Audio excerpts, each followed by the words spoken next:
Now, Assalamu alaikum, sir. Alaikum Salam. Sir, can you please zoom the slides? Because when we see the recording, then the slides are so small that we can't understand what's written there. So it would Mhm. have been better if you zoom the slides. Okay, I'm trying to Thank make you. this bigger. Okay, thank Well, you, sir. no, there is a problem when I make it bigger because when we run the slideshow, sometimes I get disconnected, but I don't understand whether I'm disconnected. Yeah, that's the problem. Anyway, let us continue with this. As you can see, the five forces that drive the industry competition include the threat from new entrants. Some in certain industries there is threat from new entrant. I mean the threat of new entrant is very high. For example, the garments industry, the capital requirement is low, labor is cheap, and you don't need any major license or permission to start a garments factory. So threat of new entrant is high. So in those industries, usually competition is high. Bargaining power of buyers, threat of substitute products, the bargaining power of suppliers. The raw material suppliers may also mm, may also create competition because they can control the input market or raw materials market, and that's why that determines the potentiality of the industry, and also the rivalry among the existing farms that definitely will uh, uh, make the competition mm, uh, even more when there are a large number of producers. So all this will determine the potentiality of the company, or potentiality of the industry. Now, when you are trying to value the industry, then we try to we estimate the required. We have to estimate the required rate of return, and we have to estimate the growth rate. Growth of the industry. I mean, the growth of the industry basically stems from the potentiality of the industry, how potential the industry is. Some industries are more potential, some industries are less potential. So, as you understand, say, mm, I mean, some technology companies create big potential, although they have risks as well. But there is potential because the market is shifting from some classical products to techno products. Many technological items, including, I mean, say for example, the Android phones and say some lifestyle items. All these I mean, these products are changing over time. I mean, the technology, the previous technology is being is being superseded by the new technology, and these are creating potential for the for, potential for the new products. Side by side, consumer tastes are changing, and some other industries are, I mean, the fashion designing. Say, for example, they have, I mean, uh, they are having high potential uh, because of the change over time. So you have to estimate the potential growth rate, the future growth rate, and the required rate of return for for valuing the industry. Now, what you can do, you can follow the DDM model. You can DDM model. You are familiar with the DDM model, dividend discount model. Dividend discount model, the constant growth formula D1 divided price equal to D1 divided by K minus G. This formula is hmm, this formula is uh, this formula is well known to you. You can apply this when you are assuming that dividends will grow at a constant growth rate. The growth rate will continue for indefinite period. And if the K is greater than G, I mean, if there is no supernormal growth, you can apply this. So anyway, uh, you can use this formula for valuing the industry as well. So what you do, you value the industry as a whole, not a specific company. So last time we talked about the basic valuation technique, and this time we are applying the same formula for valuing the industry. Now, how do you estimate the required rate of return? As you understand, for estimating the required rate of return, you need to consider the three components of the required rate of return: the risk-free rate, inflation premium, and the risk premium. You can understand that the risk-free rate, uh, you have to consider the real risk-free rate, that you can take the yield on treasury bill adjusted for the volume of inflation. So you get the real risk-free rate. Then the inflation premium, expected inflation, the premium for expected inflation, and also you consider you charge for you need additional return for the risks you are taking. Now, for when you are valuing the industry, then you have to consider all the risks the industry is facing. Say, for example, business risk, financial risk, liquidity risk, exchange rate risk, country risk, like this. So all these risks should be considered, and you take a premium. You add a premium for the risk you are taking. Now, usually all these risks will be reflected in the systematic risk. Hmm. Usually, most of these risks are reflected in the systematic risk. Not all, but most of the risks are reflected in the systematic risk. Hmm. Then, how to estimate the growth rate? The growth of earning, growth of dividend. Well, that's the question. Although the formula asks for the growth of dividend, but the growth of earning and growth of dividend, well, is this two generally in the long run converges to a single one. So these just two rates cannot be too different in the long run. So you have to estimate them earning growth and dividend growth. Uh, are well, what is the retention ratio of the industry compared to the overall market? You have to consider that. If the retention ratio is low, uh, usually the hmm, growth is driven by retention ratio multiplied by return on equity. So if the retention ratio is low, all growth will be low, right?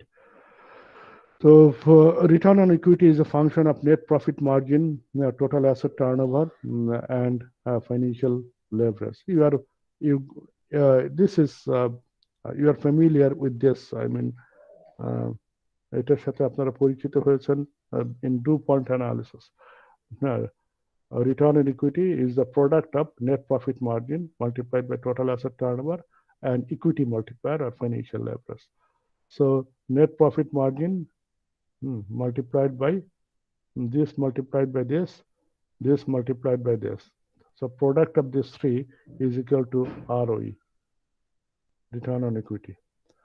Net profit margin multiplied by total asset turnover multiplied by equity multiplier.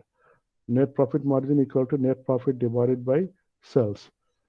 Total asset turnover is equal to sales divided by total asset. Equity multiplier equal to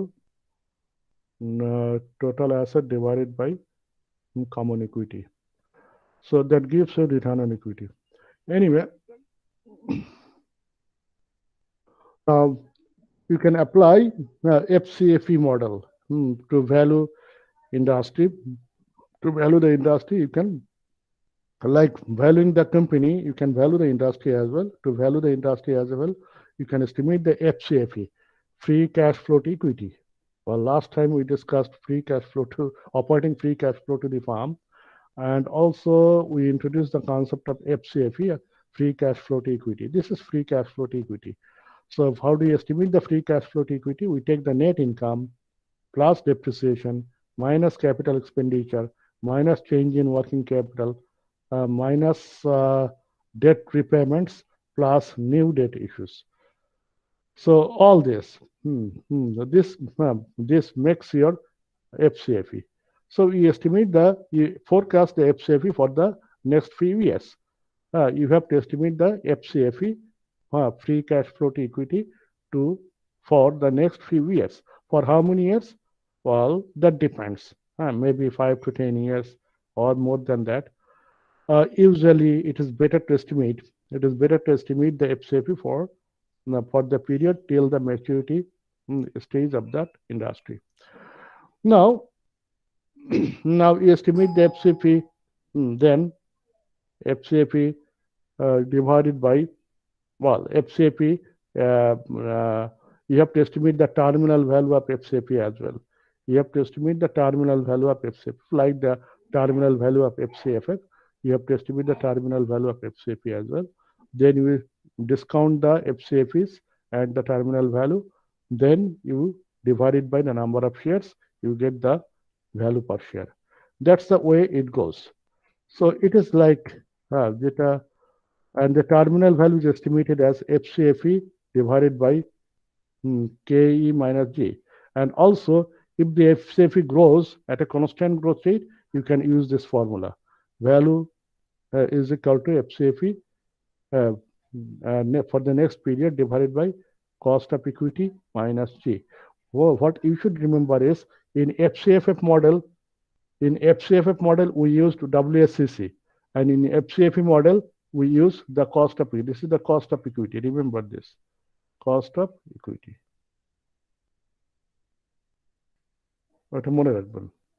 Don't forget.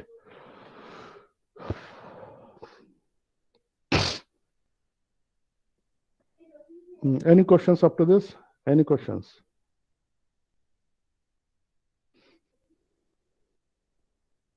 Okay.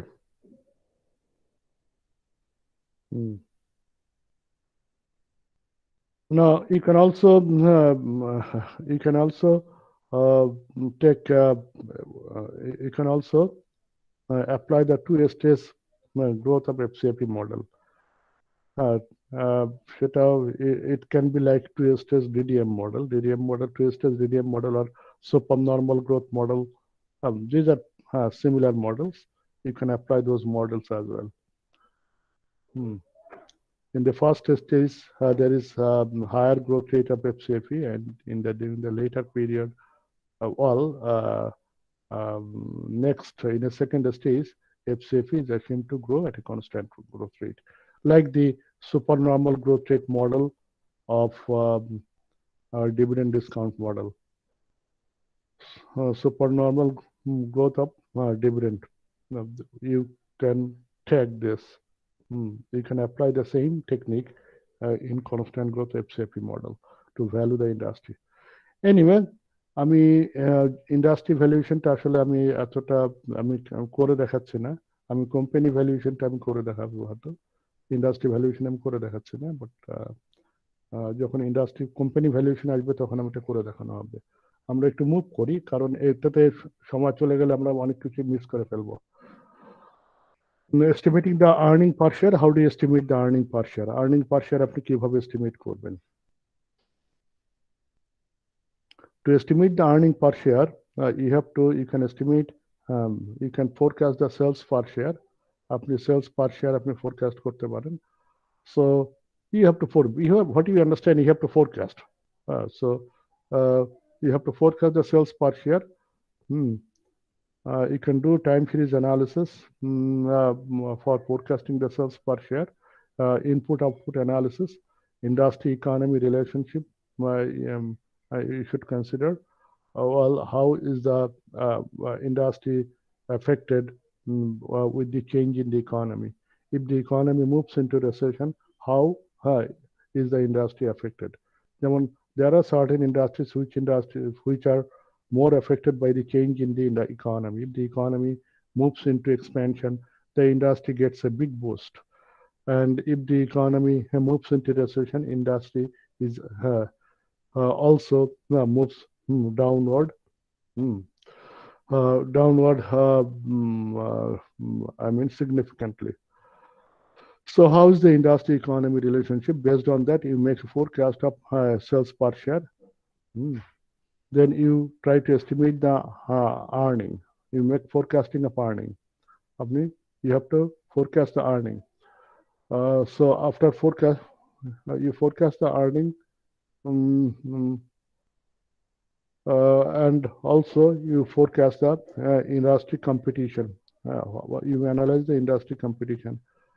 How is the competitive strategy? Mm. How is the competitive environment? How is the industry profit margin? How is the industry earning estimate and industry earning multiplier? So all this, you make forecast of this. Based on that, you estimate the earning. Well, earning depends on the competition.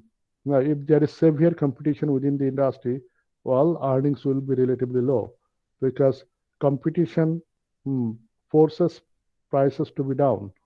Uh, Competition reduces the profit margin. Always competition reduces the profit margin. While higher the number of producers, lower is the profitability. So, so I mean, you have to understand the competitive environment and how the industry uh, has developed to cope with all the adversities. Industry may have certain strategy to survive. So what are their strategies? How is the industry's operating profit margin? Operating profit margin. Hmm.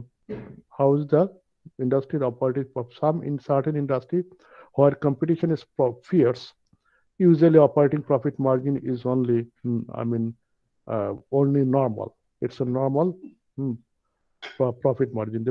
The industry cannot earn supernormal return. The industry hmm, also you consider the industry earning multiplier and then how do you forecast that industry net profit? When you are forecasting the industry's operating profit margin is estimated by EBITDA divided by sales, and you can make that forecasting using regression analysis. You can do time series analysis, and you can also consider the long-term consideration, including competitive structure.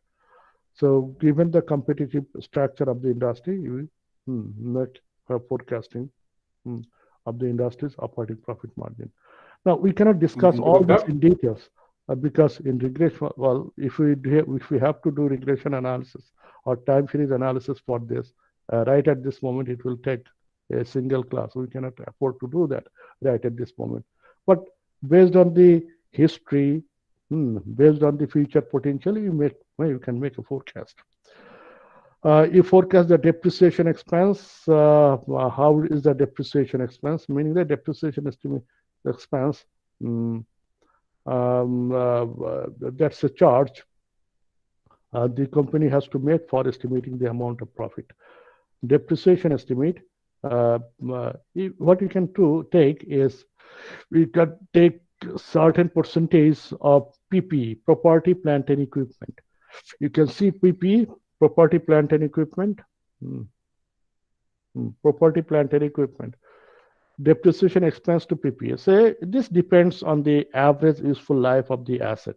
Say average useful life of the asset is about 10 years on an average. Weighted average as useful life of the asset. So there are so many assets. Some are furniture, some are machines, some are equipment, some are building. On an average, what is the average useful life?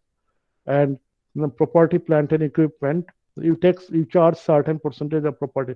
Say if the average life is 10 years, then PP depreciation PP ratio will be around 10%. Will be around 10%. So like this, you now subtract depreciation from operating profit margin to estimate the net income, industry's net income before interest and taxes, EBIT. Then interest expense. How do you estimate the interest expense? You estimate the interest expense based on, say, interest cost of debt. How is the interest rate? And multiplied by outstanding long-term debt. So that's the way, যেটা আপনারা you are familiar with this, এটা নিয়ে আর বলার কিছু নাই. So debt multiplied by the interest expense, interest percentage of interest cost. And tax rate, you make an estimate of the tax rate. In our country, tax rates are usually constant. It doesn't change too much. But in other countries, tax rate may change. So you can do a regression analysis. You can make time series plotting. Then you estimate after estimating the tax rate, you estimate the earning per share. EPS equal to earning before tax per share multiplied by 1 minus tax rate.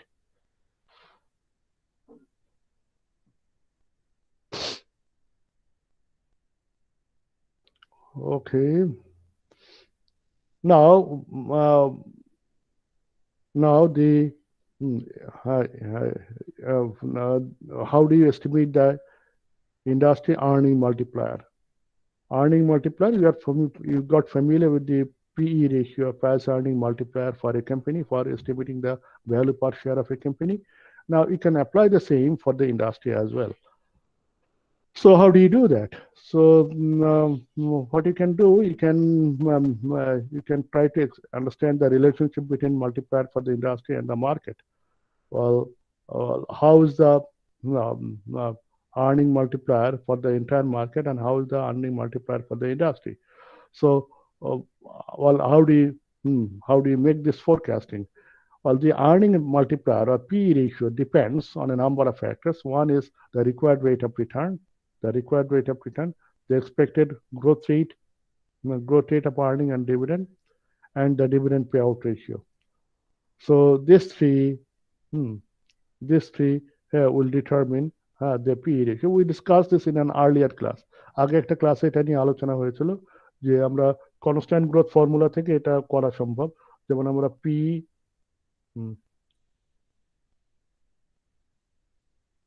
যেমন P0 equal to D1 divided by K minus G, তাই না? তো এটার সাথে PE যে এটা যদি E দিয়ে ভাগ করি, তাহলে এটাকে আমি E দিয়ে ভাগ করে দিতে পারি. তাহলে PE ratio depends on dividend yield, dividend payout ratio. এটা হলো dividend payout ratio. This is required rate of return, and this is the growth rate. These three factors determine the PE ratio from the, as we learned from the constant growth dividend discount model. তো সেটাই আমরা এখানে যদি apply করি, সেই three factors are given here. So any questions up to this?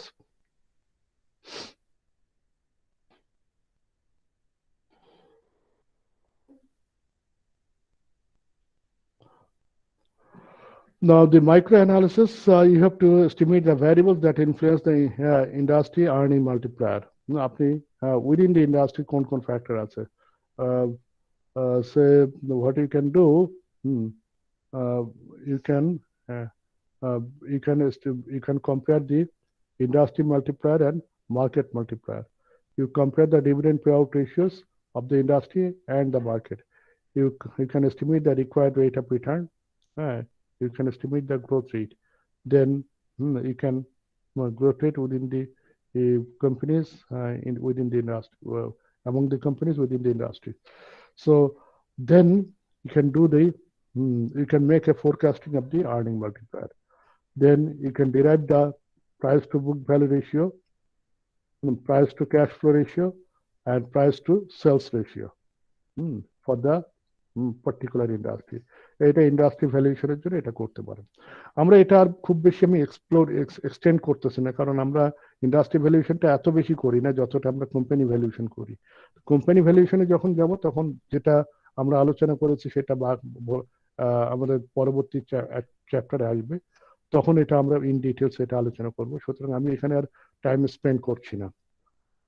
ঠিক আছে, এখানে দেখানো হয়েছে ডিফারেন্ট ইন্ডাস্ট্রির জন্য. আমরা এখানে আপাতত আমি শেষ করছি. আমরা নেক্সট চ্যাপ্টারে চলে যাচ্ছি. আমরা যেহেতু ইন্ডাস্ট্রি অ্যানালিসিস এত ফোকাস করতে চাচ্ছি. আমরা পরবর্তী চ্যাপ্টারে চলে যেতে চাই।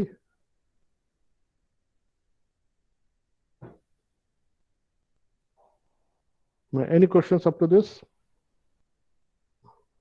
Any questions? স্যার আমাদের কি এক্সামে ইন্ডাস্ট্রি তারপর হচ্ছে ইকোনমি অ্যানালাইসিস করতে হতে পারে? কারণ প্রসেস তো বইয়ের মধ্যে বিশাল বড় দেখলাম, মানে পরীক্ষা নিয়ে চিন্তা করি, you don't have to think about the exam. That's my concern, because you'll not be given something that you cannot do in the exam hall. আপনাদের পরীক্ষার প্রসঙ্গ যখন আসলো, পরীক্ষা ইজ কামিং ভেরি সুন, খুব শীঘ্রই আপনাদের পরীক্ষা চলে আসতেছে। So you should get ready. আপনাদের হয়তো সীমিত আকারে হল খোলার চিন্তা ভাবনা হচ্ছে, আপনারা হয়তো ফিরে আসতে পারবেন ভেরি সুন। তো ফিরে আসলে আপনাদের সবকিছু, এই যে এতটা পড়া হয়ে গেছে, এতদিন আমরা ডিস্ট্যান্ট লার্নিং এ, হ্যাঁ ডিস্ট্যান্ট লার্নিং এ যে পড়াশোনা, আপনাদের মধ্যে অনেকেই অ্যাটেন্ড করেছেন, কিন্তু half of you, almost half, 50% of you are absent in the class. এদের জন্য হ্যাঁ, যারা এখন অ্যাটেন্ড ঠিক মতো করতেছে না, it's a real concern for them. কারণ হলো যে এতগুলি ক্লাস আপনি, এই যে পরীক্ষার আগে আপনার কাছে যদি বলা হয় যে 15টা ক্লাস বা 20টা ক্লাস আপনাকে পড়ে তা পরীক্ষা দিতে হবে, ইট গেটস অলমোস্ট ইম্পসিবল এটা কভার করে। আসলে এই যে রেকর্ডিং শুনে আপনি কভার করা, এটা এক্সট্রিমলি ডিফিকাল্ট, সম্ভব না। তো আপনাকে এটা মনে রাখতে হবে যে এই যারা ক্লাস করেনি, that is they are going to face a huge burden at the end, এবং এই বার্ডেনটা আপনি পরে রিকভার করাটা খুব মুশকিল হয়ে যাবে। তো আমি অবশ্যই এই কথাগুলি যাদেরকে বলা দরকার তারা তো ক্লাসে এখন নাই, মূল সমস্যাটা হলো সেটা। তো দেখা যাক, we hope for the best. আপনাদের অনেকটাই পড়ানো হয়ে গেছে, এটা first mid term, second mid টার্মের কাছাকাছি সিলেবাস চলে আসছে।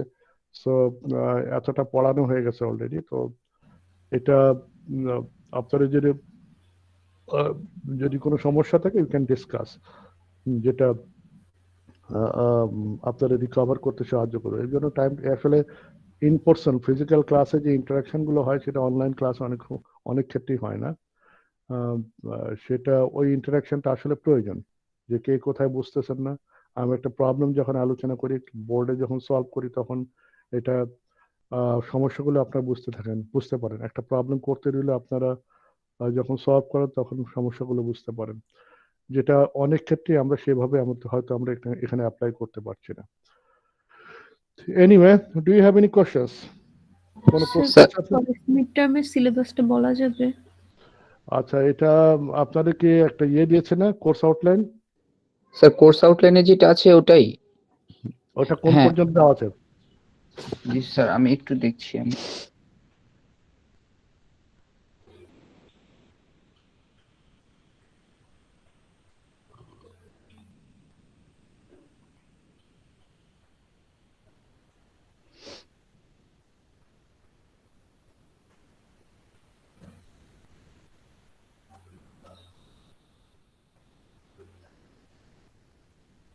ইন্ট্রোডাকশন টু পোর্টফোলিও ম্যানেজমেন্ট, ওটা পর্যন্ত। পোর্টফোলিও ম্যানেজমেন্টের পরে তো আমাদের অনেক কিছু পড়ানো হয়ে গেছে, যে macro economic analysis, industry analysis হয়ে গেল, কোম্পানি অ্যানালিসিস আজকের ক্লাসে হয়তো হয়ে যাবে। তাহলে যে এতগুলি চ্যাপ্টার যে পড়ানো হয়ে গেল, তারপরে হয়তো এরপরের চ্যাপ্টার হলো হয়তো টেকনিক্যাল অ্যানালিসিস পড়ানো হবে, then bond fundament of bond valuation derivative. আমরা তো সেকেন্ড মিড টার্মের কাছাকাছি চলে এসেছি। সেকেন্ড মিড টার্ম কোন পর্যন্ত আছে?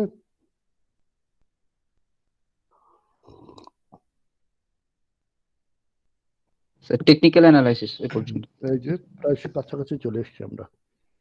সো আপনারা একটু এখন একটু, আমি জানি যে this is going to impose a huge burden on you, কারণ এই যে এতদিন যে অনলাইনে পড়াশোনা করে আসছিলেন, এখন আপনাকে ফিজিক্যালি এসে পরীক্ষা দিতে হবে হয়তো।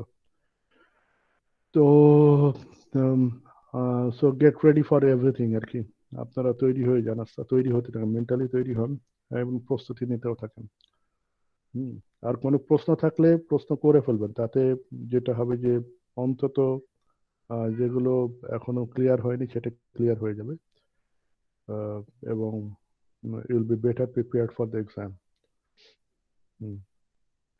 Okay, we move on.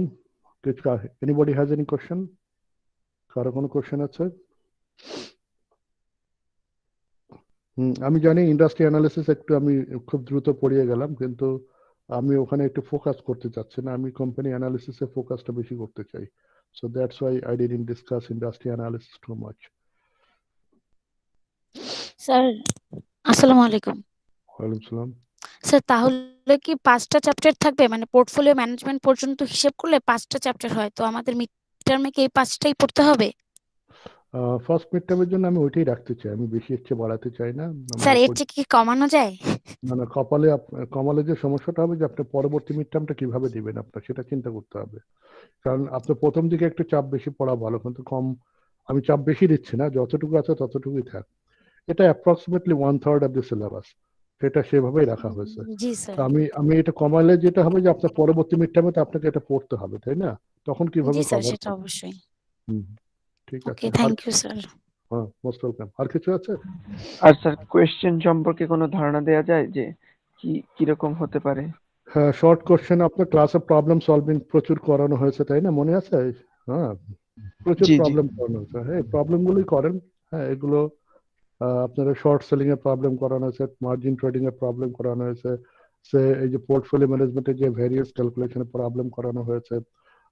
তারপরে আর কি করানো হয়েছে আমি সবগুলো মনে করতে পারছি না। এই যে ভ্যালুয়েশনের প্রবলেম করানো হয়েছে, তাই না?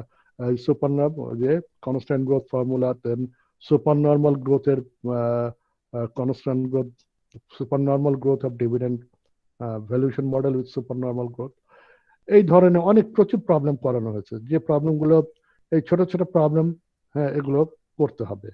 তারপরে ভ্যালুয়েশনও করতে হবে। দেন আপনার ডেসক্রিপটিভ কোশ্চেন এগুলো পড়তে হবে। বুঝে গেছে?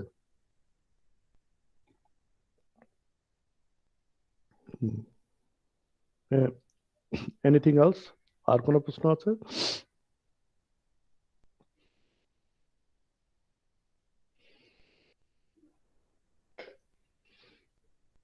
ওকে, সো ঠিক আছে, আমরা মুভ করি।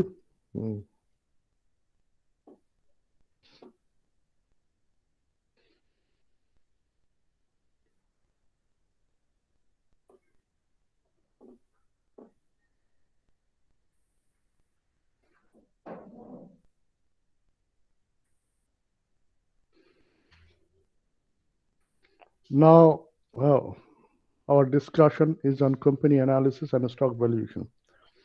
আমরা যদি we introduce the basics of stock valuation techniques, but we are going to discuss the valuation in details in this chapter. We'll discuss the company analysis, how to analyze the company. Earlier, we discussed in the economy analysis, then we discussed industry analysis, then we are making company analysis. So after company analysis, we will be doing the stock valuation.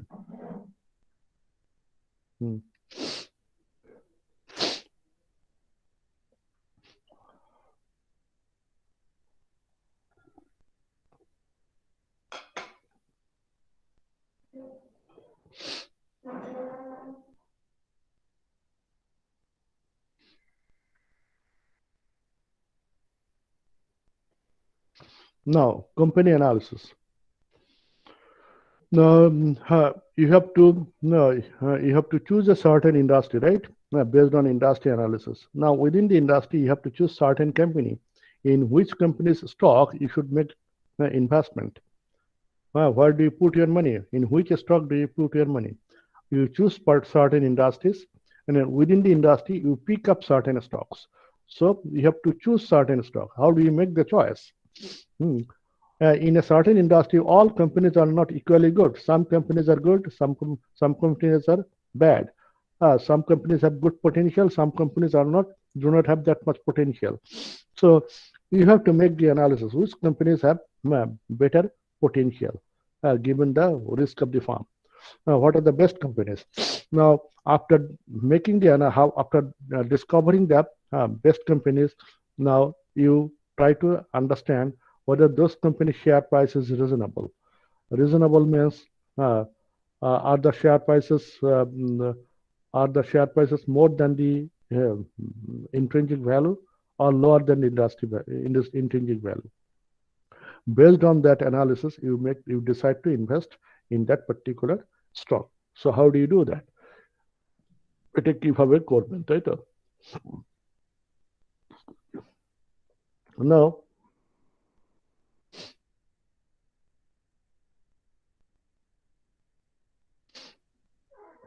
Now company analysis. When you're doing company analysis, definitely you try to explore the good companies within the certain industry. But remember that good companies and good stocks are not the same thing. Good companies and good investments are not the same thing. Good companies are not necessarily good investments. There are good companies, but good companies may be overpriced. হতে পারে না? Their company is very good, extremely good company, very good governance, earning potential is very high, but the price is also high. If the price is high, that may not be good investment. The bottom line is, if I make investment in a certain company or certain company share, can I make a higher return? And obviously, the answer will be in certain companies. Well, the potential may be high, but the price is also, company share price is also high, and that's why it may not be a good investment. So good companies are not necessarily good investments. So what you have to do, you have to compare the intrinsic value of the stock to its market value. If the intrinsic value is greater than, if the intrinsic value, IV, intrinsic value is greater than the stock price, right now?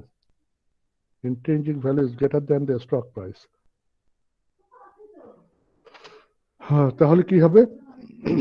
Then that share is underpriced. You can make investment in that share.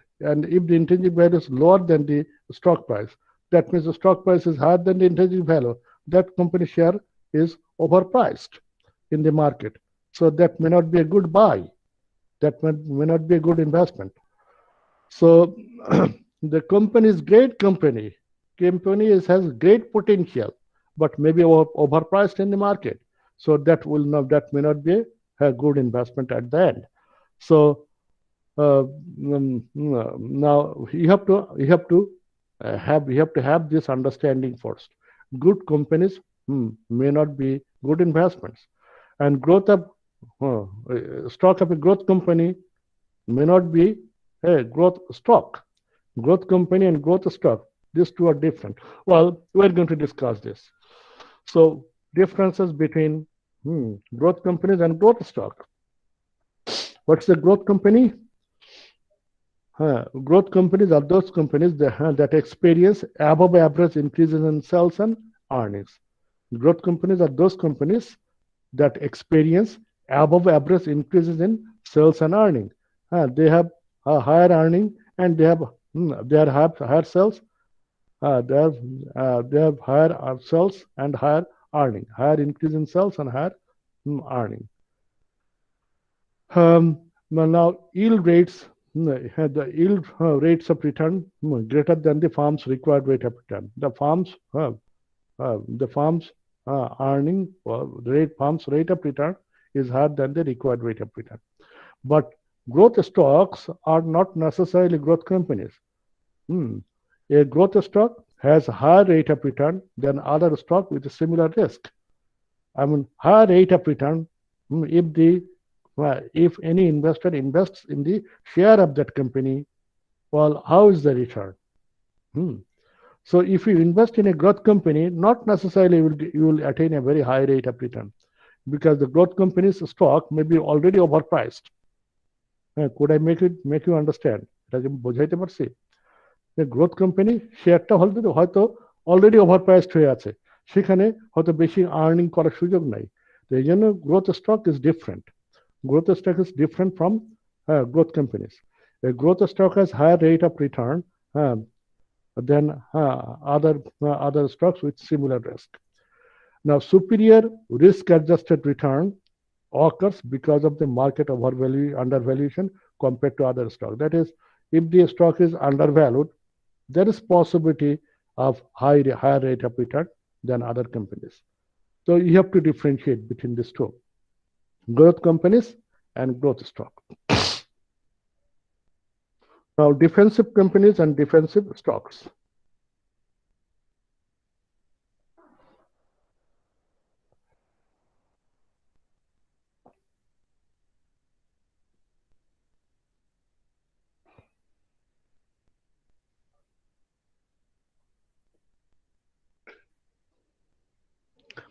Defensive companies and defensive stocks.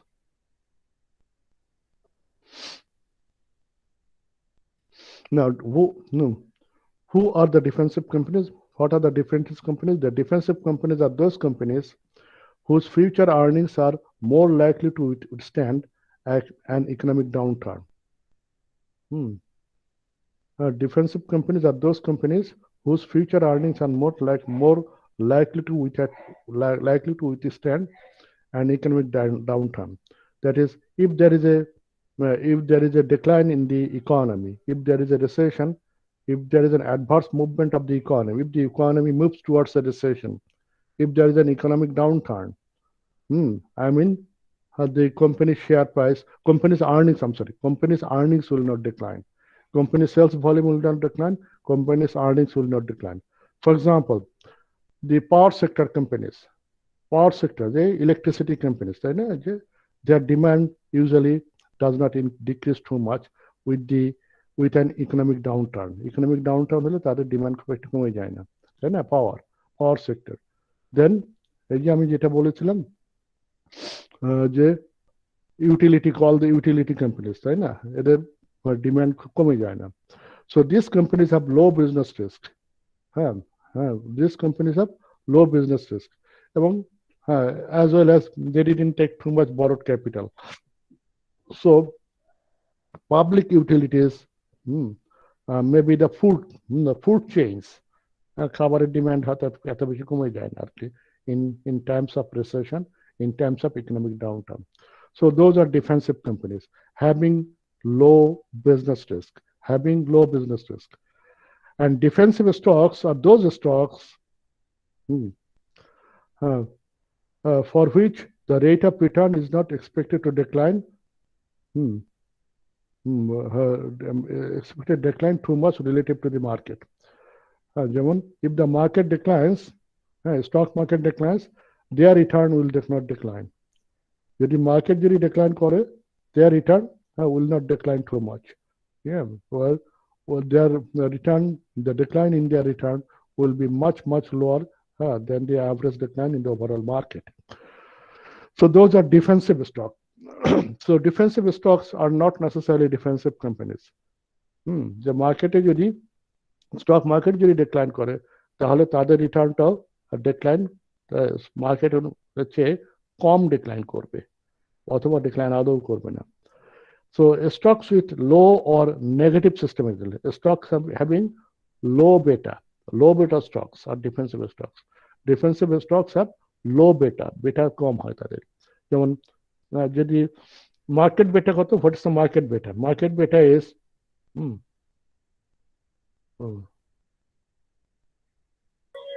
one, sir. Market beta is 1, তাই না? Market beta is equal to 1, তাই না? তাহলে এই company বেটা হতো 0.3, তাই না? এই যে 0.3, 0.25, এই যে এটা, this companies are defensive companies. তাহলে হয়তো মার্কেট যত কমে এটা তত কমবে না, তাই না? তো ডিফেন্সিভ স্টকের অন্য আবার ইয়েও থাকতে পারে, যে যখন বাড়বে তখন কিন্তু কম বাড়বে, এটাও হতে পারে। কিন্তু অনেক স্টক আছে যে খুব কমবে না, আবার বাড়বেও না খুব বেশি, এমন আছে। Low or negative systematic risk. Negative systematic risk খুব কমই দেখা যায়, very rare, very extremely rare. But low beta stocks, these are found. বাংলাদেশের লো বেটা স্টক যেমন মনে করে Renata is a company that earning কমে না। ফার্মাসিউটিক্যাল ইন্ডাস্ট্রি যেহেতু, এদের প্রোডাক্টের ডিমান্ড খুব একটু কমে না। যেমন কিছু ফার্মাসিউটিক্যাল কোম্পানি, যেমন এই যে স্কয়ার ফার্মাসিউটিক্যাল, রেনেটা, দেন বেশ কিছু কোম্পানি তাদের এই যে তাদের বেটা কম, মার্কেটে ডিক্লাইন করলে হয়তো খুব বেশি কমে না। Cyclical company, cyclical stock. Cyclical company and cyclical stocks.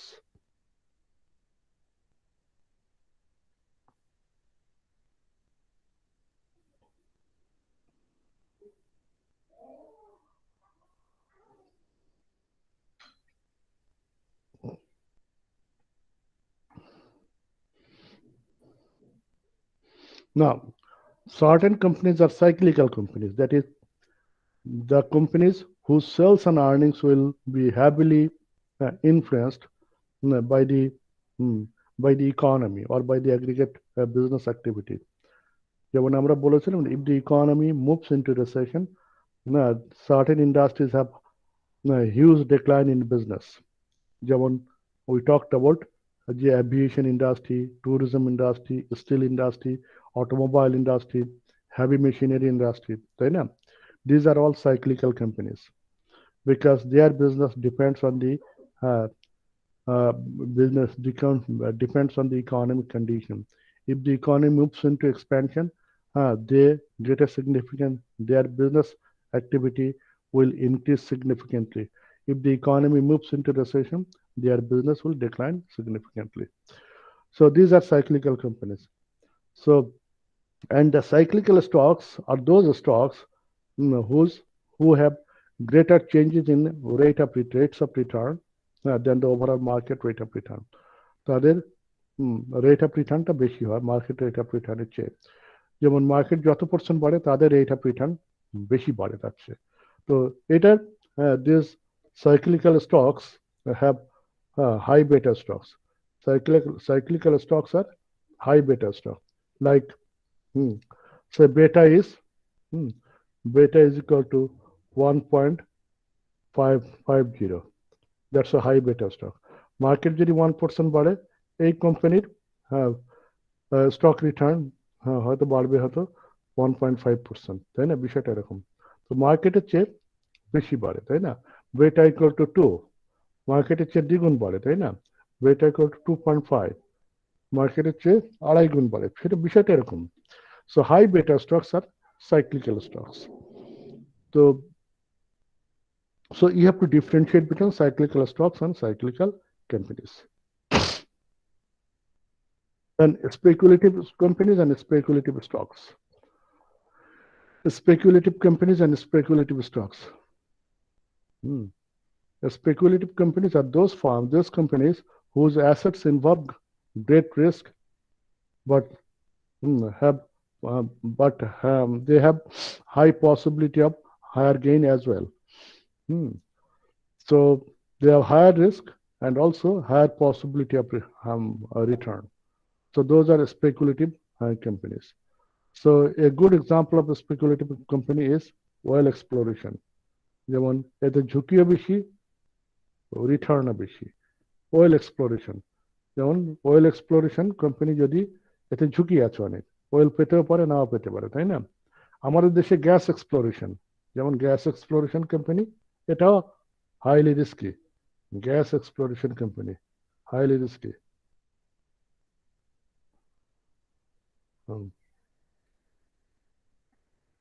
Highly risky. Sir প্রশ্ন ছিল, হুম। স্যার বাংলাদেশে কি প্রাইভেট সেক্টরে কোনো গ্যাস এক্সপ্লোরেশন কোম্পানি আছে? বাংলাদেশে হ্যাঁ আছে,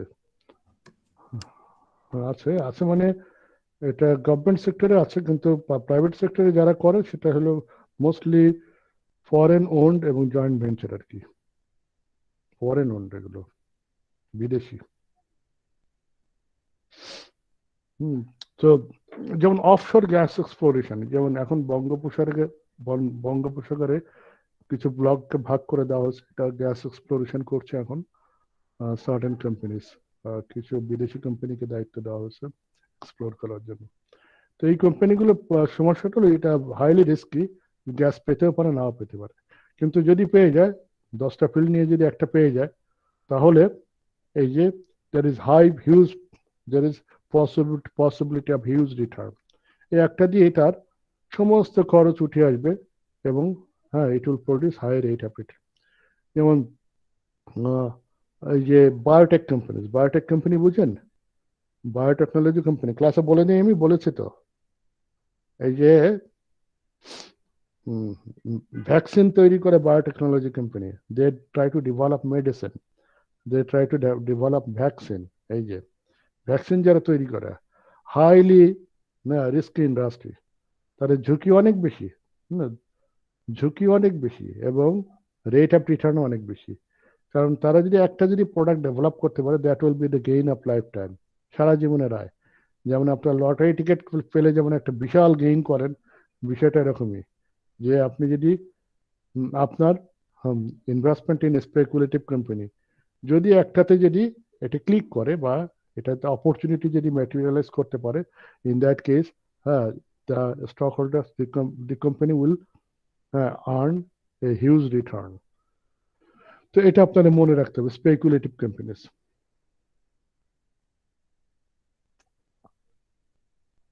এই যে আপনাদের যে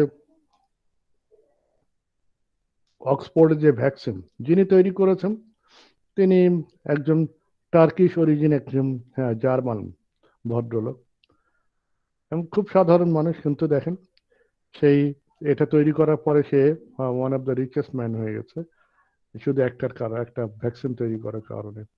তো এইটাই আর কি, যে আমাদের দেশে তো এই ভ্যাকসিন তৈরি করার কাজ করছে গ্লোব বায়োটেক, তারা মোটামুটি এখন ট্রায়াল স্টেজে আছে, হয়তো তারা হয়তো ডেভেলপ করে ফেলবে।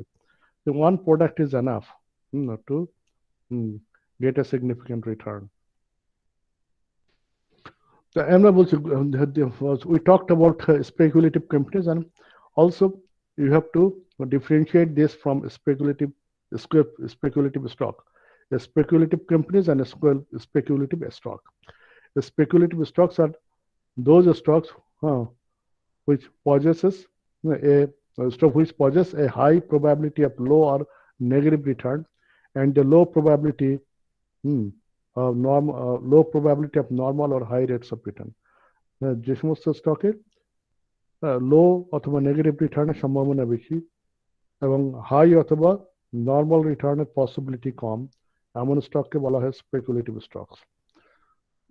For example, an excellent growth company whose stock is selling at an extremely high PE ratio. যদি এমন হয় যে একটা গ্রোথ কোম্পানি কিন্তু এটা খুব হাই পিই রেশিওতে বিক্রি হচ্ছে, আমাদের দেশে এটা পাওয়া যায়, এরকম দেখা যায় যে কিছু কিছু কোম্পানি আর্নিং খুব কম কিন্তু পিই রেশিও অনেক অনেক বেশি, কয়েকশো, পিই রেশিও হলো 300, এমন কিছু কোম্পানি আছে। So those are highly speculative stock, এটা রিটার্ন নেগেটিভ বা লো হওয়ার সম্ভাবনাই বেশি, এবং হাই রিটার্নের সম্ভাবনা অলমোস্ট নীল বা খুব কম। Those are speculative stocks.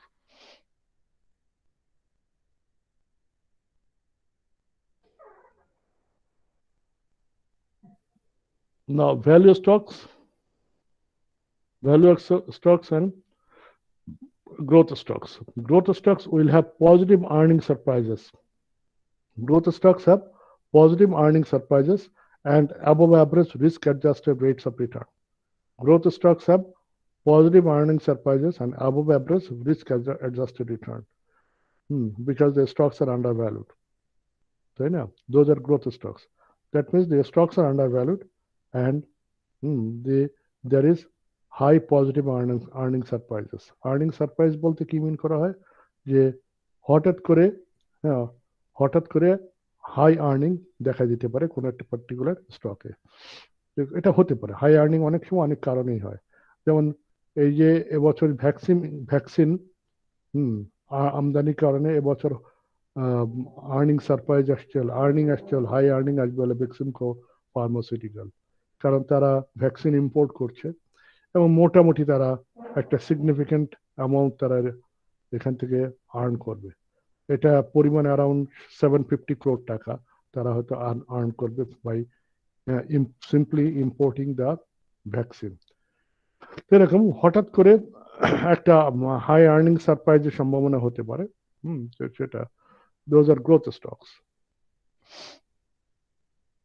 So growth stocks have high earning surprises and above average risk-adjusted rate of return because the stocks are undervalued. And value stocks appear to be undervalued for reasons beside the earning growth potential. Earning growth potential ছাড়াও অন্য কারণে এটা undervalued হতে পারে. Value stocks usually have low PE ratio or low price to book value ratio. So the value stock and growth stock.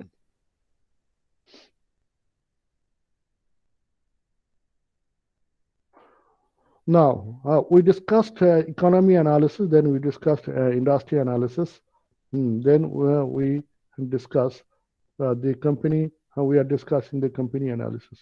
The company analysis is the final step in the top-down approach of analysis. আমরা top-down analysis যখন করি তখন আগে industry first we make economy analysis, then we make industry analysis, then আমরা company analysis করি. So যে আমরা macroeconomic analysis identifies industries expected to offer better return. তাহলে analysis of firm যখন আমরা করে থাকি তাহলে you have to pick up certain stock from within the industry you have chosen. যে সমস্ত ইন্ডাস্ট্রি আপনি চুজ করেছেন তার মধ্যে থেকে which stocks will be a good choice for investment সেটা আপনাকে আইডেন্টিফাই করতে হবে by making the analysis.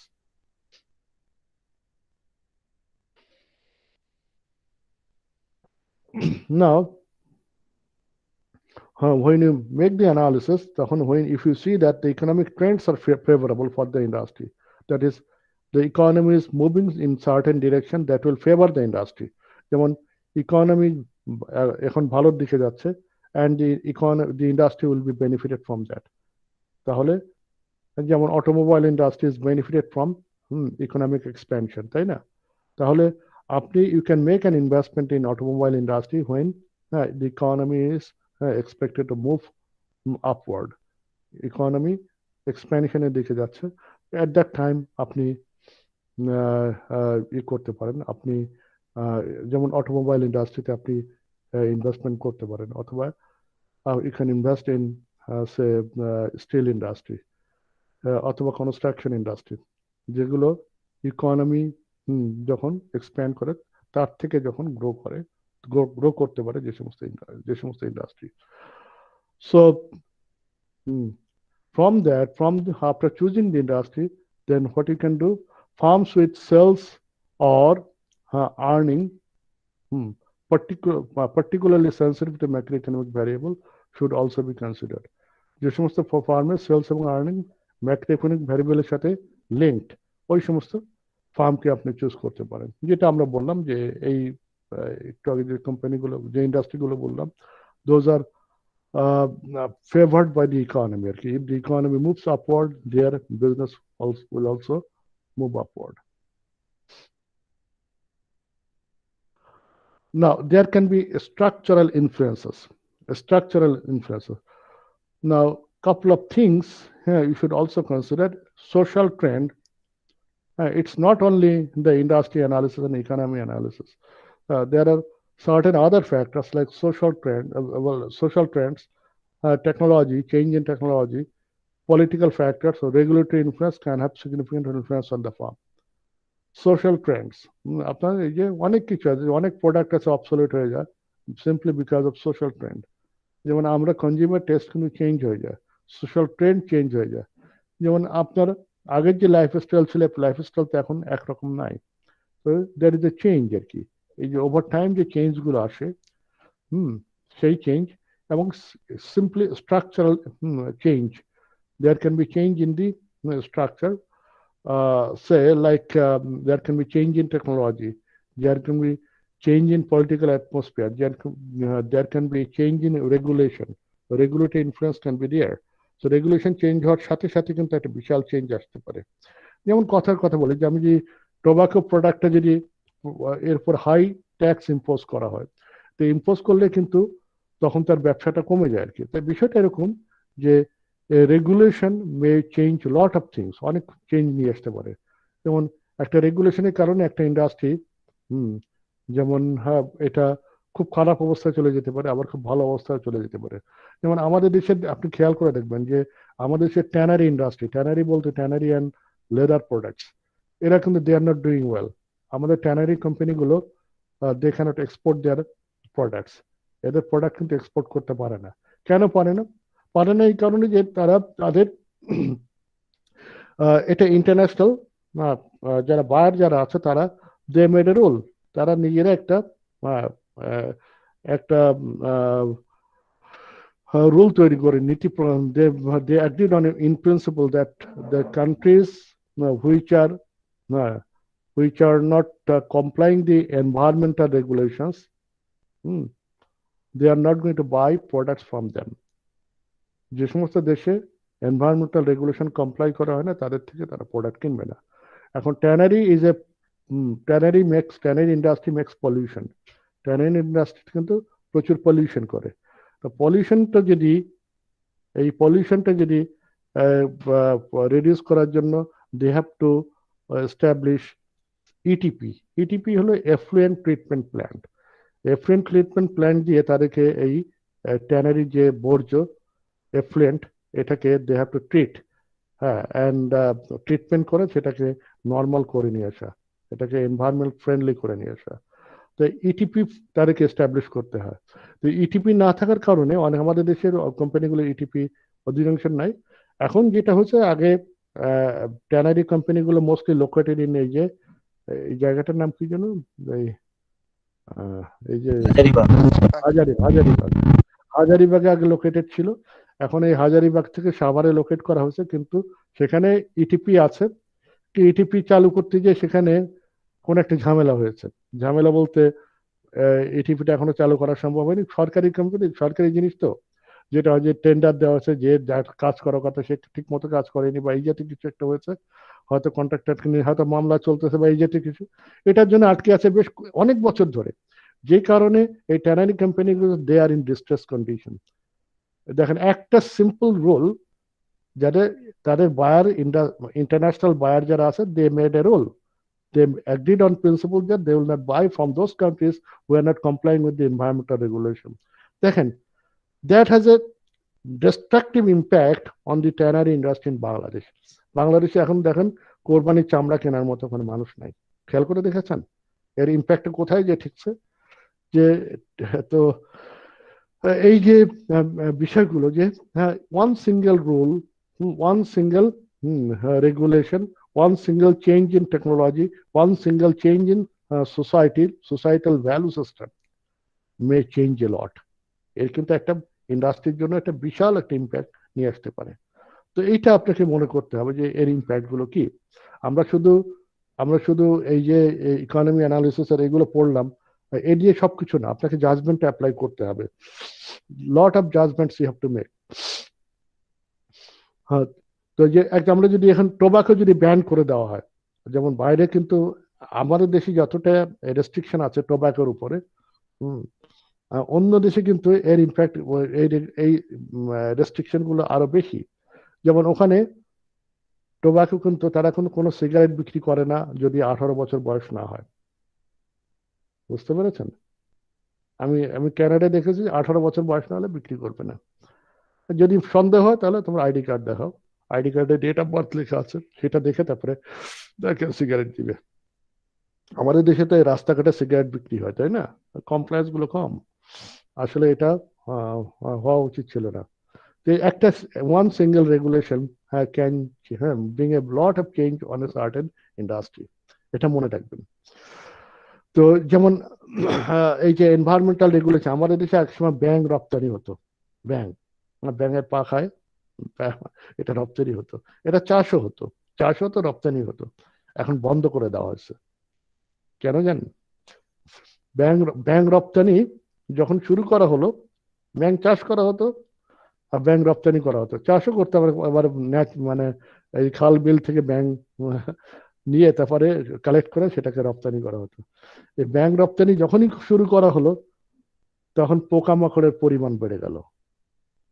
বুঝে গেছে? কারণ ব্যাঙ পোকামাকড় খায়, ব্যাঙই যদি ওখান থেকে নিয়ে যদি বিক্রি করে ফেলা হয় তাহলে তো ব্যাঙ, তখন পোকামাকড় বেড়ে গেল। পোকামাকড় বাড়ার সাথে সাথে এখন আমাদের যে পেস্টিসাইড ইম্পোর্ট বেড়ে গেল। তো ব্যাঙ রপ্তানিতে কয় টাকা যায়, তার চেয়ে পেস্টিসাইড ইম্পোর্টই তার চেয়ে বেশি টাকা যায়। বিষয়টা দেখেন, খেয়াল করেন যে একটা ছোট একটা সিদ্ধান্ত এখন এই যে অন্য ইন্ডাস্ট্রির জন্য একটা বিশাল ইম্প্যাক্ট নিয়ে আসতে পারে। পরে ব্যাংক রপ্তানি বন্ধ করে দেওয়া হলো, বন্ধ করার সাথে সাথে এই যে তার কিন্তু আমাদের এই যে পেস্টিসাইড ইম্পোর্ট কিন্তু এই যে তখন যে শুরু হয়েছে এটা এখনো কন্টিনিউ করছে। সো আমাদের একটা নেচারের মধ্যে একটা পরিবর্তন আনার জন্য দেখেন ওয়ান সিঙ্গেল ডিসিশন হ্যাঁ may have a big impact আর কি। তো আমরা যেটা বলছিলাম যে যদি চেঞ্জ ইন ডেমোগ্রাফিক চেঞ্জ যদি হয়, হ্যাঁ, তারপরে কনজিউমার টেস্টে যদি চেঞ্জ আসে, লাইফস্টাইলে যদি চেঞ্জ আসে, তার কারণ কিন্তু একটা ইন্ডাস্ট্রি সিগনিফিক্যান্টলি অ্যাফেক্টেড হতে পারে। এটা ফেভারেবলি অ্যাফেক্ট করতে পারে, আবার এটা অ্যাডভার্সলি অ্যাফেক্ট করতে পারে। যে ডেমোগ্রাফিক চেঞ্জ, তাই না, মানুষের যদি ওই যে একটা সার্টেন ওয়ার্কিং এজ পপুলেশন এটা যদি বেড়ে যায় সেটা ইকোনমির জন্য ভালো। ওয়ার্কিং এজ পপুলেশন যদি কমে যায়, অনেক দেশে কিন্তু ডেমোগ্রাফিক একটা ফ্যাক্টর, যে এটা আমি একটু কিছুক্ষণ গল্পই করছি, গল্প ছলে একটু শেখা এগুলো বোঝার চেষ্টা করেন। যে অনেক দেশ আছে যেখানে দেখবেন যে এই যে বৃদ্ধ মানুষের সংখ্যা বেশি, অ্যাভারেজ এইজ মনে করেন তার হয়তো 80-র উপরে, 90 বছর। একজন মানুষের 80-90 বছর 95 বছর পর্যন্ত বাঁচে, সে রিটায়ার করে 60 ইয়ার্সে, আর 30 বছর সে কাজ করে না, কিন্তু গভর্নমেন্টকে তাকে ভাতা দিতে হয়। ইকোনমি ধ্বংসের পথে, ইকোনমি ধ্বংসের মানে ইকোনমির উপরে হিউজ বার্ডেন তৈরি করে। তো বাংলাদেশের কিন্তু যে ওয়ার্কিং এজ পপুলেশন, হ্যাঁ, to total population is high, যেটাকে বলা হয় ডেমোগ্রাফিক ডিভিডেন্ড, যেটাকে বলা হয় ডেমোগ্রাফিক ডিভিডেন্ড। এই ডেমোগ্রাফিক ডিভিডেন্ড যে সমস্ত দেশে আছে তার প্রোডাক্টিভিটি ইউজুয়ালি হাই হয়। তো এইটা দ্যাটস হ্যাঁ, এই যে একটা পরিবর্তন একটা দেশের যখন আসে, that can give a big boost. আমাদের যদি শিশুর সংখ্যা যদি বেড়ে যায় হঠাৎ করে, তার কারণে কিন্তু আমি গত ক্লাসে বলছিলাম, শিশুর সংখ্যা যদি বেড়ে যায় তার কারণে কিন্তু বাড়তে পারে আর কি, যে একটা সার্টেন ইন্ডাস্ট্রি কিন্তু এক্সেল করতে পারে। কারণ বাচ্চাদের সাথে অনেক কিছু লিঙ্ক আছে, তার বেবি গার্মেন্টস, বেবি প্রোডাক্টস, যত বেবি প্রোডাক্ট আছে, এই বেবিরা বড় হবে, তার সাথে টয় ইন্ডাস্ট্রি, এই যে যেটা বলছিলাম, এই যে কনজিউমার টেস্ট, লাইফস্টাইল প্রোডাক্টস, এই সব কিছু। কেন আপনাদের এখন অনেক কিছু যে না হলেই চলে না, তাই না? এখন গ্রামে গেলেও দেখবেন যে সে এলইডি টিভি ব্যবহার করছে, কেউ ব্ল্যাক অ্যান্ড হোয়াইট টিভি ব্যবহার করে না, তাই না? এই যে মানুষের মধ্যে যে পরিবর্তনগুলো আসছে, দেখেন কনজিউমার টেস্টে যে পরিবর্তন আসছে, দেখেন খেয়াল করে দেখেন লাইফস্টাইল প্রোডাক্ট গুলো, যেমন এতে কিছু certain industries are benefiting from all this, এটা আপনাকে মনে রাখতে হবে। সো এই কোয়ালিটেটিভ এভালুয়েশন, হ্যাঁ, this should come with your quantitative evaluation. যে আপনি যেসব কোয়ান্টিফাই এত কিছু করছেন, এর মধ্যে কিন্তু আপনার জাজমেন্ট অ্যাপ্লাই করতে হবে। মনে রাখবেন যে ভ্যালুয়েশনে কিন্তু আপনি শুধুমাত্র এই কোয়ান্টস করবেন তা না, আপনি শুধুমাত্র নাম্বার নিয়ে আপনি নাম্বার ক্রাঞ্চিং করবেন তা না। আসলে বিষয়টা হলো যে আপনাকে you have to make a lot of judgement, এই জাজমেন্টও করতে হবে। এই এই যেমন আপনি হয়তো দেখতে পাচ্ছেন একটা ইন্ডাস্ট্রি, একটা কোম্পানি হয়তো ওভার দি পিরিয়ড লাস্ট 5 ইয়ার্সে হিউজ গ্রোথ রেট হয়েছে, তার মানে এই যে আগামীতেও এটা ওই হিউজ গ্রোথ রেট কন্টিনিউ করবে না। আপনি হয়তো দেখছেন যে 5 বছর হয়তো এটা গ্রো করেছে, এখন আস্তে আস্তে গ্রোথটা এটা কমে আসবে এবং পরে এটা ডিক্লাইন করবে। এটা আপনাকে বুঝতে হবে, প্রোডাক্ট লাইফ সাইকেল কেমন হয় সেটা আপনি বুঝতে হবে। তো anyway,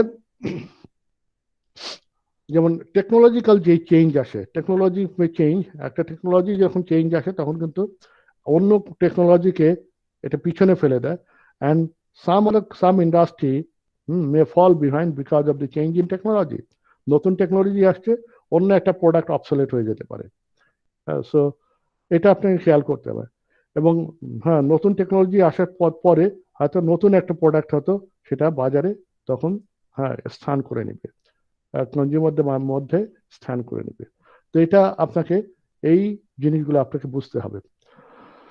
so what this things can do, আমরা যেটা বলছিলাম technology, political, environment, regulatory influence, all this, that this can create opportunities in the economy, and certain other industries or certain other industries may be disadvantaged by the changes.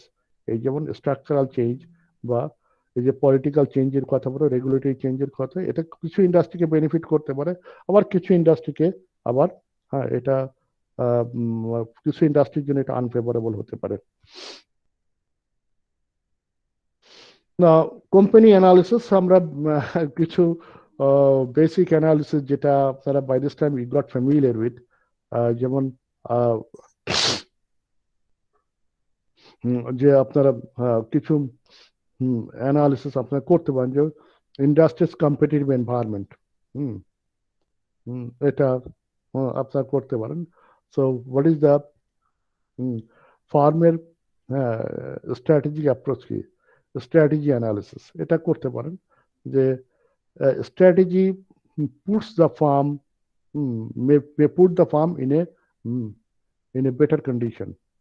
So the farmer strategy key.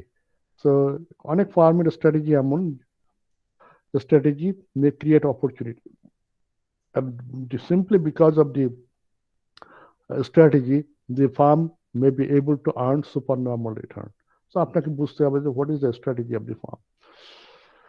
না, কিছু company হয়তো দেখবেন যে তারা branding করছে, product branding করছে, and they are making good returns, তাই না? এটা আপনাকে বুঝতে হবে। তো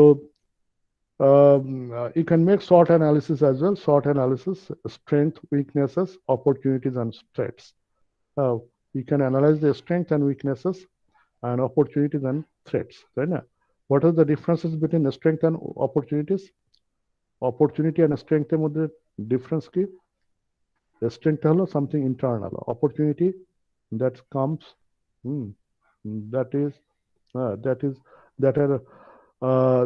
that the farm has the potential for, তাই না? Weakness আর threat এর মধ্যে weaknesses are internal and threats are external. So what are the weaknesses of the farm and what are the threats? যেটা external force থেকে আসছে সেটা আপনাকে you can analyze the SWOT. Strength, weakness, opportunities, and threat. Then how do you make valuation? You can estimate the present value of cash flow. You can apply the relative valuation techniques.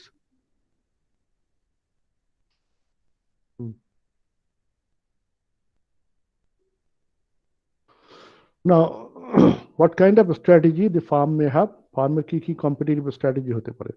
Some companies may have defensive strategy and some companies may have offensive strategy.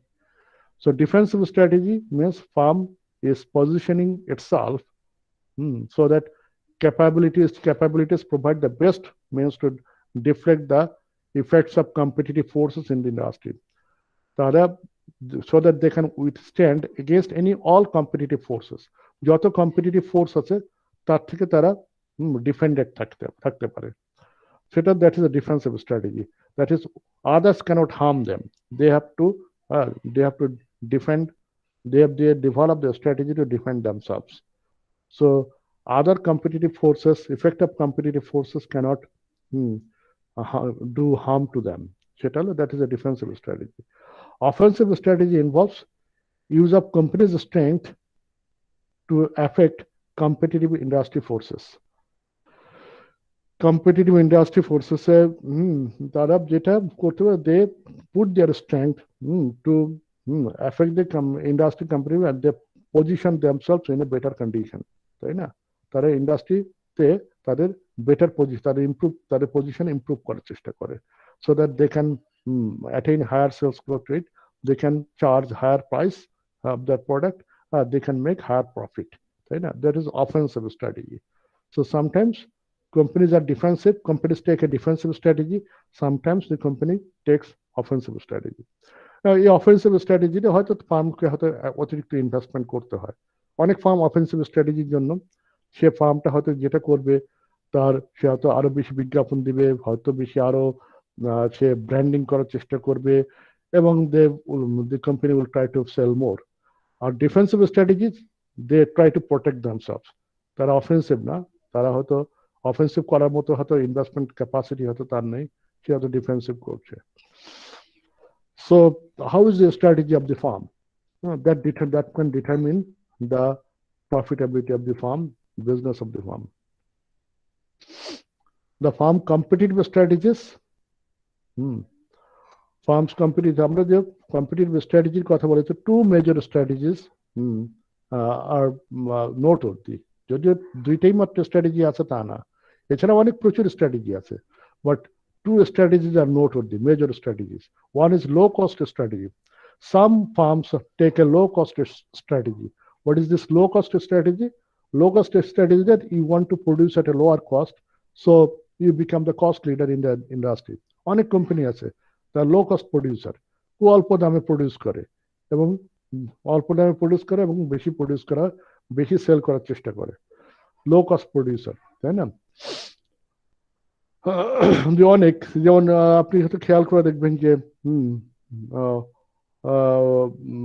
অনেক company, যেমন the company যেমন electronics, যেমন ওয়ালটন হয়তো low cost producer, দেখেছেন? তারা হয়তো খুব কম দামে প্রোডাক্টগুলো বাজারে সেল করছে। দে আর প্রডিউসিং বাই দেমসেলফ, তারা নিজেরা প্রডিউস করছে এবং তারা অল্প দামে ছাড়ছে, বিক্রি করছে, তাই তো? So they have a cost advantage. Among cost advantage, that they have created the cost advantage by usually they try to attain the economies of scale. What is this economies of scale? They try to produce in large scale, and when they produce in large scale, their cost of production is usually lower. Why their cost of production is usually lower? Because their fixed cost is shared by a higher number of output আর কি, number of output যেহেতু বেশি, production যেহেতু বেশি, fixed কস্টটা shared হয়ে যায়, এই কারণে তাদের কস্ট অফ প্রোডাকশন কমে আসে। অথবা they have a proprietary technology, or they have a preferential access to raw materials, and that's why they can produce in low cost. They can produce at low cost. So some farms can take a low-cost strategy. So that's not a bad strategy for some certain farms, but other farms may take a differentiation strategy. The farm may position itself as unique in the industry,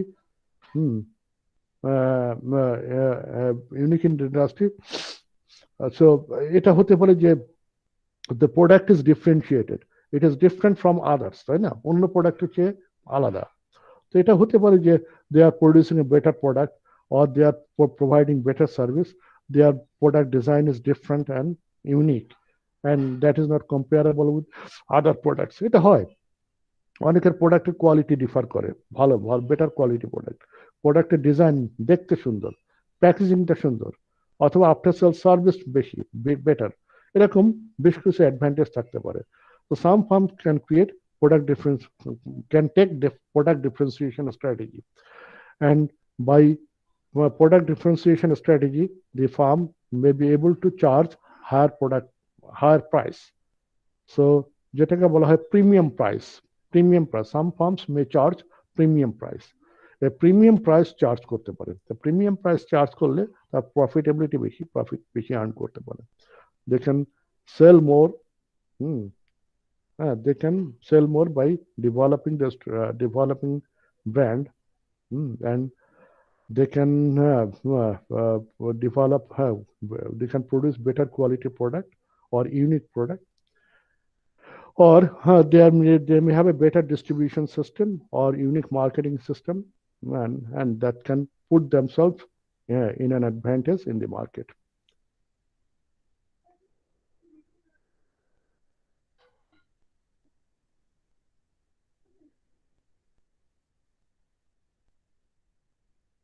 Okay. Now focusing on the strategy. Now what you have to do? You have to select segments in the industry. ইন্ডাস্ট্রির মধ্যে যে segment গুলো আছে সেটা প্রথমে আপনাকে identify করতে হবে, কয়টা সেগমেন্ট আছে। তো সবগুলো ইন্ডাস্ট্রির মধ্যে অনেক কোম্পানি আছে যারা কিন্তু হয়তো সেম প্রোডাক্ট প্রডিউস করছে, নট নেসেসারি, হয়তো সিমিলার প্রোডাক্ট হতে পারে, অথবা কাছাকাছি প্রোডাক্ট প্রডিউস করছে, এমন হতে পারে। So there can be different segment as well. যেমন ফার্মাসিউটিক্যালের মধ্যে অনেকে আছে যে ফার্মাসিউটিক্যাল ইনগ্রিডিয়েন্ট তৈরি করে, যেটাকে বলা হয় যেমন যেটা হলো ফার্মাসিউটিক্যাল র মেটেরিয়াল তৈরি করে, এমন আছে। আবার কেউ আছে যে সিম্পলি মেডিসিন তৈরি করছে, some are producing medicine, some are trying to develop say যে মেডিসিন ডেভেলপ করার চেষ্টা করছে, যেমন বায়োটেক কোম্পানিজ, এরকম। There are different segments. Tailor strategy to serve those specific groups. কাদের স্পেসিফিক গ্রুপকে সার্ভ করার জন্য তাদের টেইলর মেড স্ট্র্যাটেজি আছে আর কি। তাদের স্ট্র্যাটেজি এভাবে ডেভেলপ করেছে। Determine the strategy, which strategy the farm is pursuing and its success, যে তাদের কোন কি স্ট্র্যাটেজি ডেভেলপ করেছে, যেটা আপনাকে you have to identify that and যার কারণে তারা সাকসেসফুল হচ্ছে, এবং evaluate the firm's competitive strategy, তো ফার্মের কম্পিটিটিভ স্ট্র্যাটেজি কেমন সেটা আপনি এভালুয়েট করবেন। তো anyway, so it over time how the competitive strategy is changing or developed, and that you got to analyze that.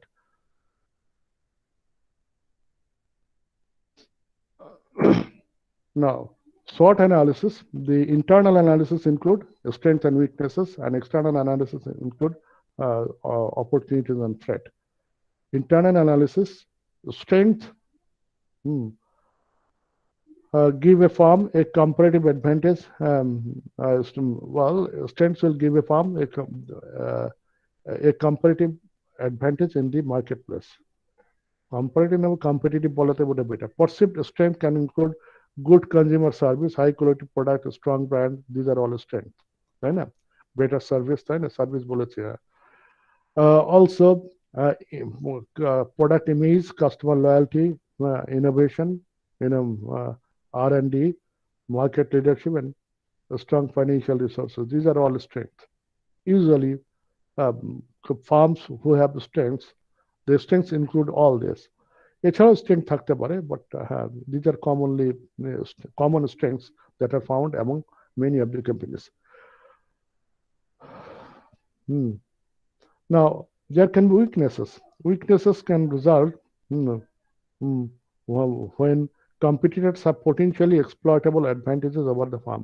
এই ফর্মকে অনেকে এক্সপ্লয়েট করতে পারে, এমন যদি থাকে তাহলে that's a weakness of the farm. ফার্মের এমন কিছু আছে যেটাকে অন্য কোম্পানি এটা এক্সপ্লয়েট করে অপরচুনিটি নিয়ে নিল, হতে পারে। So there can be weakness of the farm as well. The external analysis include opportunities.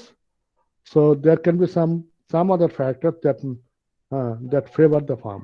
তাই না? এমন কিছু ফ্যাক্টর থাকতে পারে যার কারণে ফার্ম হতো, that may create a potential for the farm, তাই না?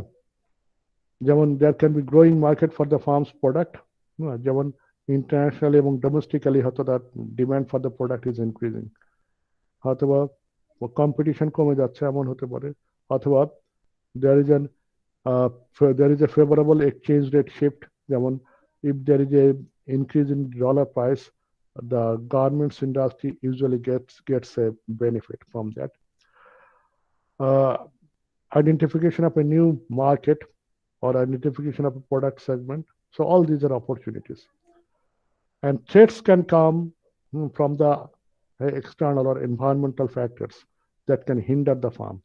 যেমন এমন হতে পারে যে slowing the economy, or government regulation, or international regulation, or say hote pare je an increase in industry competition or threats of entry.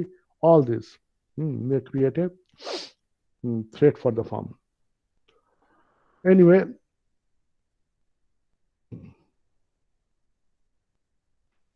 কিছু lesson আছে, সাম lessons from Peter Lynch. এখানে অনেক কিছু আছে, আমি একটু সময় নিয়ে এটা পড়াতে চাই, আমি আজকে আর যাচ্ছি না, আজকে এই পর্যন্ত আমি ছেড়ে দিচ্ছি। Tenets of Warren Buffett, this are very good lessons আর কি, এগুলো এই লেসনগুলো আমি একটু সময় নিয়ে পড়াই। তারপরে আমি ভ্যালুয়েশনে যাবো, এটা ভ্যালুয়েশনটা আগামী ক্লাসে ইনশাআল্লাহ শেষ করবো। এখানে কিছু ভ্যালুয়েশন আপনাদের করতে দেওয়া হবে আগামী ক্লাসে। So any questions up to this? Any questions?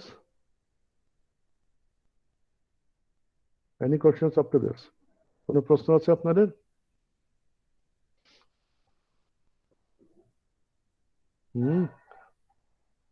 Do you have any questions?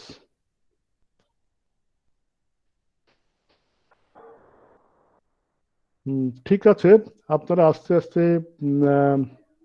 Gate ready. আপনাদের হয়তো এখন আস্তে আস্তে ইউনিভার্সিটিতে ফিরে আসতে হবে, so get ready for that. একটু এর জন্য তৈরি হয়ে যান আর পরীক্ষার জন্য প্রস্তুতি নিতে থাকেন। বুঝে গেছে? আর আপনারা একটু এক্সকিউজ মি আর একটু কথা বলে রাখি যে আপনারা যখন গুগল ড্রাইভে লেকচারগুলো যে সমস্ত লেকচারগুলো ভিডিওগুলো আপলোড দেওয়া হয়েছে এটা যখন অ্যাক্সেস করবেন আপনারা যে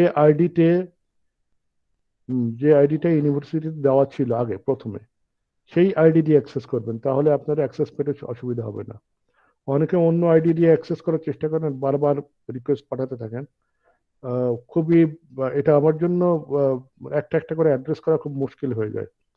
এই জন্য এটা আপনার ইনস্ট্রাকশন দেওয়া থাকলো যে আপনার যে ইমেল আইডি দিয়ে ইউনিভার্সিটিকে বা ডিপার্টমেন্টকে আগে দিয়েছিলেন প্রথমেই, ওই আইডি দিয়ে আপনার অ্যাক্সেস করার চেষ্টা করবেন, তাহলে আর সমস্যা হবে না। So any other questions?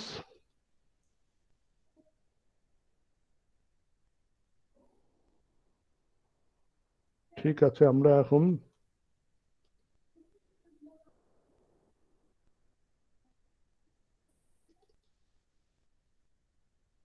আমি অ্যাটেন্ডেন্স কল করছি, একটু রেসপন্ড করেন।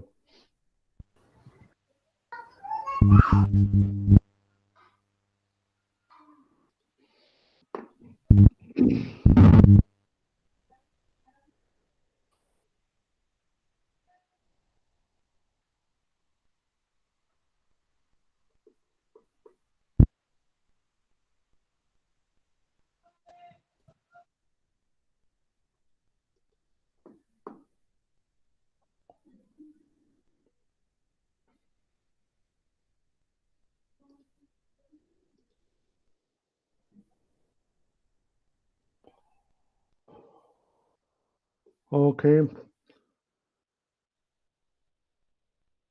কত তারিখ?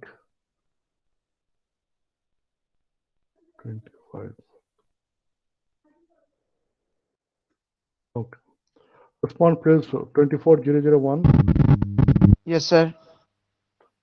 Got it. 304 7 10.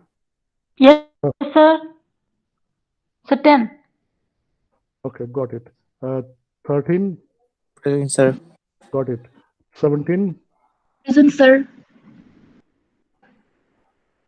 17K. Sir, Nashat Mufrasa. Class করেন না কেন? স্যার মাঝখানে কয়েকদিন ইলেকট্রিসিটির সমস্যা ছিল। হ্যাঁ, 20, roll number 20, roll number 20, 26, 32, 35. Yes, sir. 35, sir. Got it. 38, 41, 47. Yes, sir. Got 47. it. 47K. Class করেন না, খুব কম ক্লাস করেছেন। 50. Present, sir. Got it. 53, 57, 60, 64. Yes, sir. Sir, 64. Got it. 67, Yes, sir. 70. Present, sir. Got it. 73, 76, Present, sir. 73K, 76K. Sir, Ami, sir. আপনি কে? Sir, Huh? 73. 73 কি Present, sir. করছিলেন? Sir, একটু পানি খাচ্ছিলাম, so I forgot to. Sorry, sir. 76K, 76. Sir, Mohammad Atif Khan. Atif Khan class করেন না কেন? Sir আমার ফ্যামিলির কোভিড-19 ছিল লাস্ট মান্থ, সো আমি স্যার সেজন্য করতে পারিনি। লাস্ট মান্থে কোভিড-19 ছিল, 3 মাস ধরে ক্লাস করেন এই জন্য? না স্যার, এর আগে স্যার, না স্যার, এর আগে স্যার প্রেজেন্ট দিতে পারিনি স্যার, ইন্টারনেট সমস্যার কারণে। 79, 82, 82, 85, 88. Yes, sir. Got it. 91. Present, sir. Got it. 94. Yes, sir. Got it. 97. Present, sir. Got it. 100. Present, sir. Got it. 104. Present, sir. Got it. 111. 111. 114. Present, sir. 117. Yes, sir. 123. 26. 129. Yes, sir. Got it. 132. 135. 138. Yes, sir. Got it. 141. 144. Yes, sir. Got it. 147. Yes, sir. Got it. 150. 153. Yes, sir. Got it. 156. 160. 163. Present, sir. 163. 160. Got it. 160. 166. 166. 169. 172. Yes, sir. Got it. 175. Yes, sir. 175. Okay. Sir, আমি 178. 185. 188. 189. 185 বলেন নাই sir. বলেছি, আপনি শুনেন নাই। 189.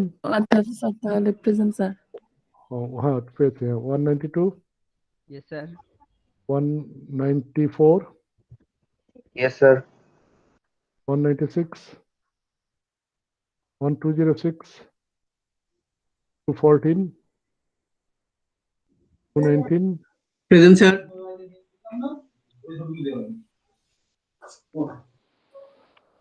Got it. 251. 253. 254. Yes, sir. 255. 256. Yes, sir. 266. 2341. 2388. Present, sir. 23170. 23324.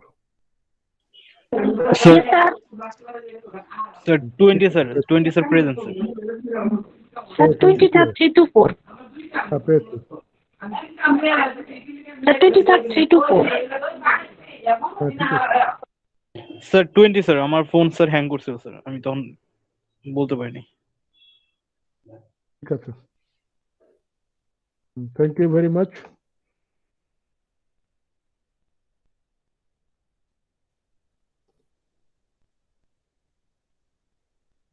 Sir 185 কি নেওয়া হয়েছে? না হওয়ার তো কারণ নেই। কি সমস্যা হয়েছে? হ্যাঁ কল করেছে। না স্যার, ওই যে শুনতে আপনি বললেন যে শুনতে পান নাই তাই। না ঠিক আছে। Got it. ঠিক আছে, থ্যাংক ইউ। ঠিক আছে। Okay, so thank you very much. Sir 70 কি প্রেজেন্ট দেওয়া হয়েছে? আমি শিওর না শুনতে পাওয়া গিয়েছে কিনা। 70 হ্যাঁ হয়েছে। Thank you sir. ঠিক আছে। ঠিক আছে, thank you very much. If you have any questions, you can stay, otherwise you can leave.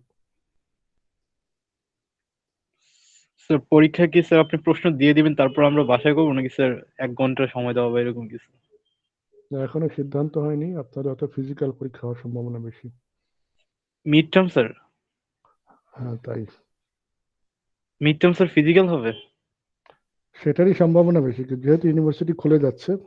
আচ্ছা স্যার, হল কি স্যার খুলবে কবে স্যার? দেখলাম যে বলছে যে নিকট সামনেই খুলে দিবে স্যার, এর তারিখ নির্ধারণ হয়েছে স্যার? না না এখনো কিছু হয়নি। এটা একটু ফেজ বাই ফেজ হয়তো খোলার চেষ্টা করছে, তো আশা করছি আগামী মাসে খুলে যাবে আর কি। Okay sir, thank you sir. ঠিক আছে, ভালো থাকেন সবাই। ঠিক আছে, if you have any questions you can stay, otherwise you can leave now. কারো কোনো প্রশ্ন আছে? স্যার আমি প্রেজেন্ট দিতে পারি নাই। জি এখন জয়েন করেছেন? স্যার আমার কারেন্ট চলে গেছে, আমি হচ্ছে নেট করে আসছি। আচ্ছা আইডি কত? Sir ID 24 132। 132? আবার না বলেন। স্যার 32। অনলি 32? জি স্যার। শামসুন নাহার? জি স্যার। নাহার সাহেব দেওয়া হলো, ঠিক আছে, থ্যাংক ইউ। জি sir, thank you sir. Welcome. জি এনি আদার, আর কারো কোনো কোশ্চেন আছে?